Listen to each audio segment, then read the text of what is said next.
Welcome back to the Brew Crew Podcast, everyone. This is episode 379. Another solo here. Matt's still off doing, let's see. I don't remember what I said last week. I don't remember a lot of things from last week. I didn't even remember the number of this episode.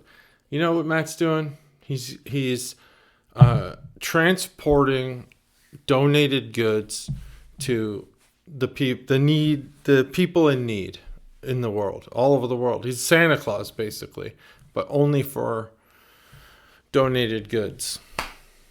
So that's what Matt's doing. Thanks, Matt. That's so kind of you to do that. Today, we're going to do a beer review. Another big boy. This is also, I forgot to mention that last time. That one was a pint, that one last week. This one's just less than a pint. It's 19.2 fluid ounces. And I dropped it. Because, I don't know, the guy at the store, put it in a bag. Weird. It was weird. It's not my fault. That's the point here, is it's not my fault. It's his fault. This is Goose Island Big Hazy Pineapple Beer Hug. Pineapple IPA. There's the can art. Big Hazy Pineapple Beer Hug. I've been wanting to buy this beer for a while, but again, just like the beer last week, they sell singles of it, but I haven't found packs, 6 packs or whatever, so I'll just buy it for myself. So we're going to crack this baby open. We're going to learn some things. I got some more stuff to teach. 3, 2, 1. Oh yeah, it wasn't primed. Got a glass here. Let's pour this beer. Oh man, that's not good. Maybe dropping it messed it up because there's no foam. Hardly. There it is. Smells good though. It smells like pineapple. Why would dropping it do that? It was still sealed. It's still got carbonation. Here's some interesting stuff. I bet you, maybe some of you knew this. I heard a cool story. I looked it up, confirmed it. There's, you know how I guess it would be like the NIH or some medical science foundation, government-run medical science.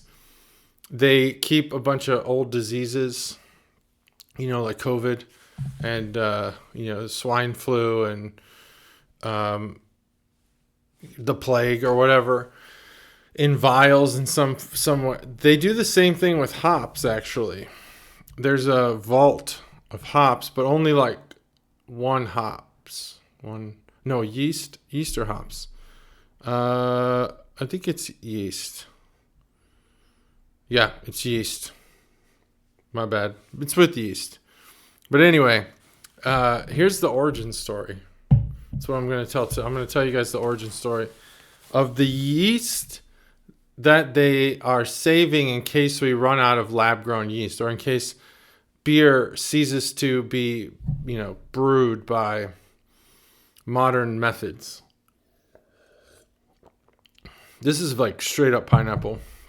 It's all pineapple on the nose. The weird thing is the flavor on the palate's not the same.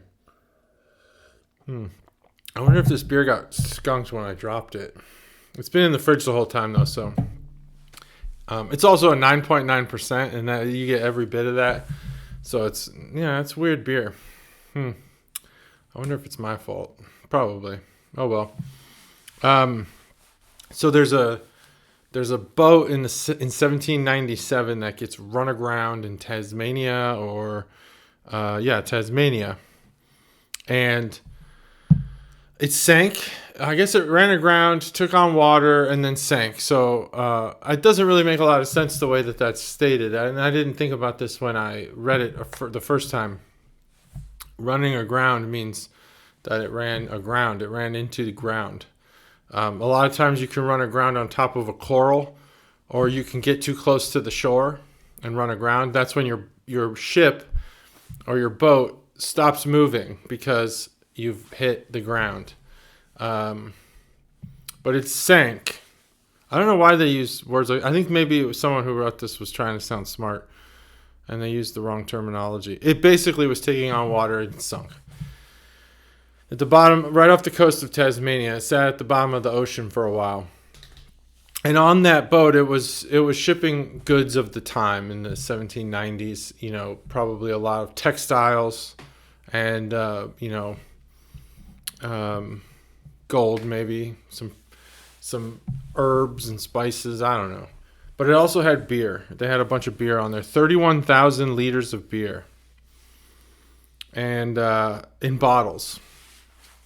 So not not casks, barrels, not barrels. So in the 1990s, this is 200 years later, marine biologists had finally located the wreck. I guess they knew that it had wrecked, but they didn't know where it was, and they found it. And so they found sealed glass bottles of beer, and they were still corked.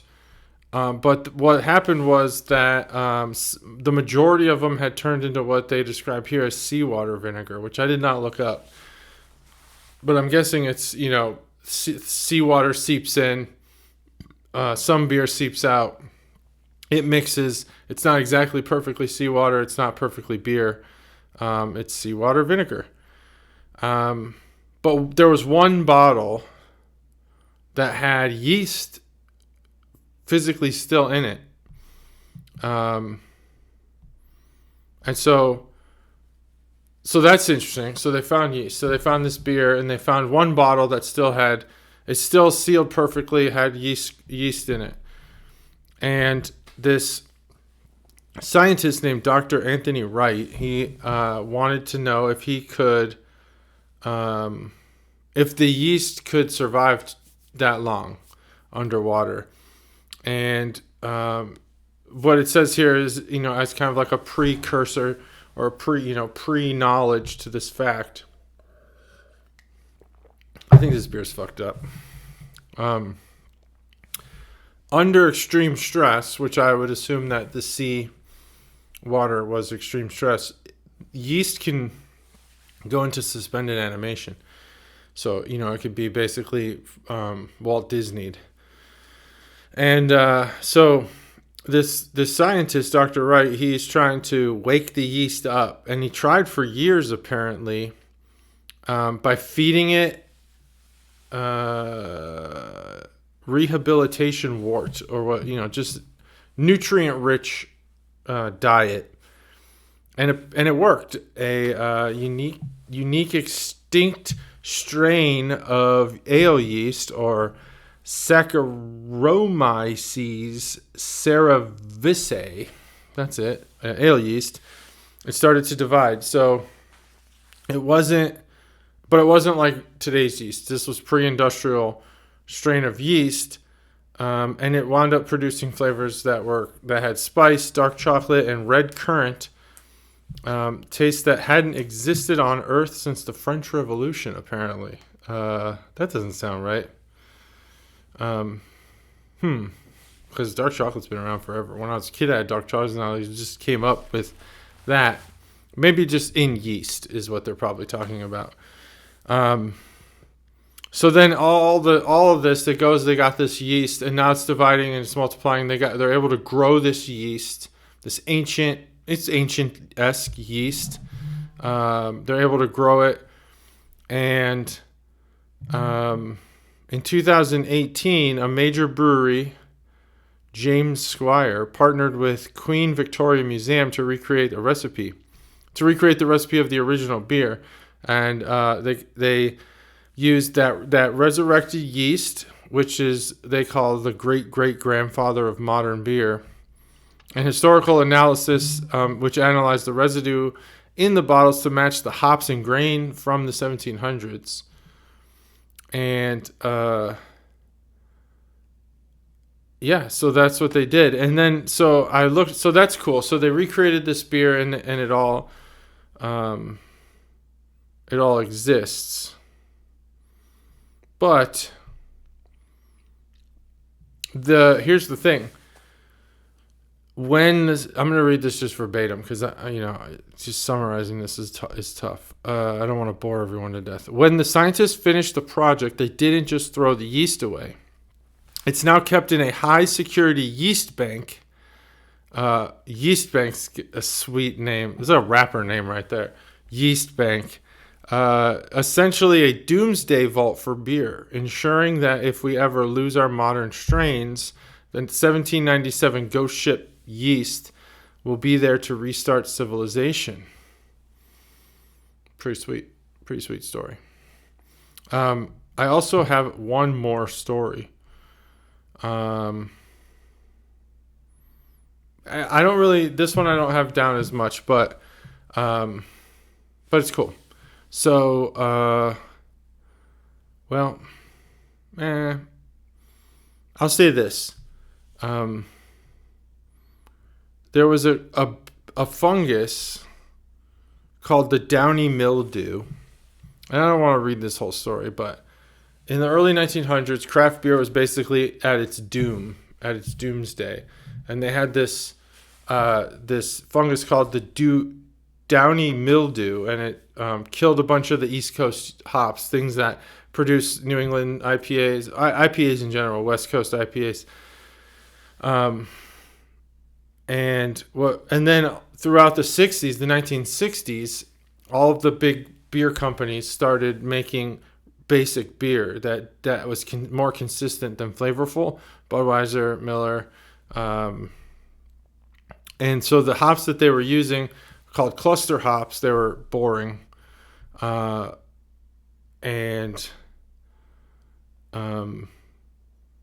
like all of the not old style, but all of the older hop with the piney and the citrus flavors, they pretty much died out. And then Chuck Zimmerman, who was a USDA hop breeder in the late 60s, was trying to make hops. He was obsessed with a specific hop plant known as USDA 56013. And it was a cross between a fungal hop and a wild Russian hop. Smelled like grapefruit and pine needles. But apparently Chuck's bosses hated it and told him it was too intense, too floral, and they ordered him to destroy the plants and stop the research into these, flavorful floral hops. And instead, he was like, nah, I'm going to steal these and I'm going to take them home. And he did. And he secretly took some of them into his home, I guess. And he started breeding that plant. And he thought, there's all this boring beer. Someday somebody's going to want better beer, some good beer. And so in 1972, a brewery called Anchor Brewing in San Francisco, which in this article is credited for being the original craft pioneers, they were looking for something new, so they got their hands on that USDA strain they called Rebel hops, and they used it to create Liberty Ale. When people smelled it, they were confused because it smelled like fruit. So that's what's going on there. And here's the twist. So that hop couldn't go by USDA 5 blah blah blah blah. It wound up being called Cascade. Oh man, I just got tired all of a sudden thinking about hops reading. Hopefully you're not bored with this rendition of John looks at his phone to tell you a story. That's the name of this thing. So if that guy Chuck Zimmerman didn't steal those hops, we probably wouldn't have modern IPAs the way we have them. So that's cool.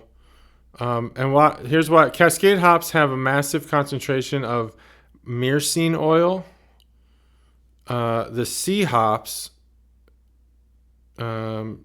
which Chuck paved the way for, Cascade, Centennial, and Columbus, which define the American craft palate. That's cool. So that's basically that. So the next time you're drinking an IPA that smells like a citrus grove, remember you're drinking the evidence of a 50-year-old crime committed by a scientist who just wanted better beer. That's a cool quote.